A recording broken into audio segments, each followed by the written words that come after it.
Apple పండు తెలియని వారు ఉండరు.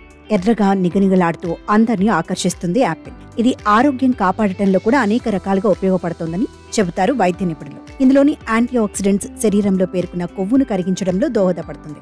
ప్రతిరోజు ఒక గుడ్డులాగా రోజుకో యాపిల్ తింటే సంపూర్ణ ఆరోగ్యం పక్కా అంటూ ఉంటారు డాక్టర్లు. చాలా మందికి ఫ్రూట్స్ తినడం అలవాటు ఉంటుంది, కానీ వాటి ధర ఎక్కువగా ఉండటంతో పరిమితంగా తింటూ ఉంటారు. ఎక్కువగా అరటిపళ్ళు, యాపిల్స్, దానిమ్మ, నారింజ పళ్లను తినడానికి ఆసక్తి చూపిస్తూ ఉంటారు. అయితే ఆస్ట్రేలియాలోని ఒక యూనివర్సిటీలో చేపట్టిన పరిశోధనలు కొన్ని ఆసక్తికర విషయాలు బయటకు వచ్చాయి.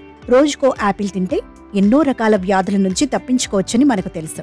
కానీ ఒక్క యాపిల్ను తింటే 100 కోట్ల బ్యాక్టీరియాలు మన పొట్టలోకి చేరినట్టే అని మీకు తెలుసా? మరీ అంత ఆశ్చర్యపోకండి, అదంతా మనకు మంచి చేసే బ్యాక్టీరియానే. అవును, 240 గ్రాముల బరువున్న ఒక యాపిల్లో సుమారు 10 కోట్ల బ్యాక్టీరియా ఉంటుందట. తాజాగా ఆస్ట్రియాలోని గ్రాజ్ యూనివర్సిటీ ఆఫ్ టెక్నాలజీ చేసిన పరిశోధనలో ఈ విషయం వెల్లడైంది. యాపిల్లోని కాడ, గుజ్జు, విత్తనాలు, తొక్క ఇలా ప్రతి భాగము బ్యాక్టీరియా మయమేనట. ఇక గుజ్జు, విత్తనాలైతే బ్యాక్టీరియా హాట్స్పాట్లే. అయితే సేంద్రియ పద్ధతుల్లో పండించిన యాపిల్ రకాలే ఉత్తమం అంటున్నారు పరిశోధకులు.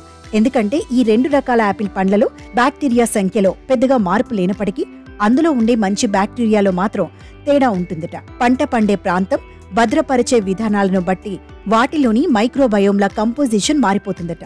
దాన్ని బట్టి యాపిల్ రంగు, రుచి, రూపంలోనూ మార్పులొస్తాయట. ఏది ఏమైనా ఈ యాపిల్లో ఓ బ్యాక్టీరియా సామ్రాజ్యమే ఉందన్నమాట. ఇంతకు ఈరోజు మీరు మీ పొట్టలోకి ఎన్ని కోట్ల బ్యాక్టీరియాను పంపారు? సాధారణంగా మనం యాపిల్లో తొక్క, కాడ, విత్తనాలు ఇలా అన్నింటినీ తీసి తింటూ ఉంటాం. అలా చేయటం వల్ల చాలా బ్యాక్టీరియాను నష్టపోయిన వాళ్ళం అవుతామంటున్నారు పరిశోధకులు. ఇదంతా మంచి బ్యాక్టీరియాని, శరీరంలో చెడు బ్యాక్టీరియాను నియంత్రించి ఆరోగ్యకరంగా ఉంచడంలో చాలా బాగా పనిచేస్తుందని అంటున్నారు.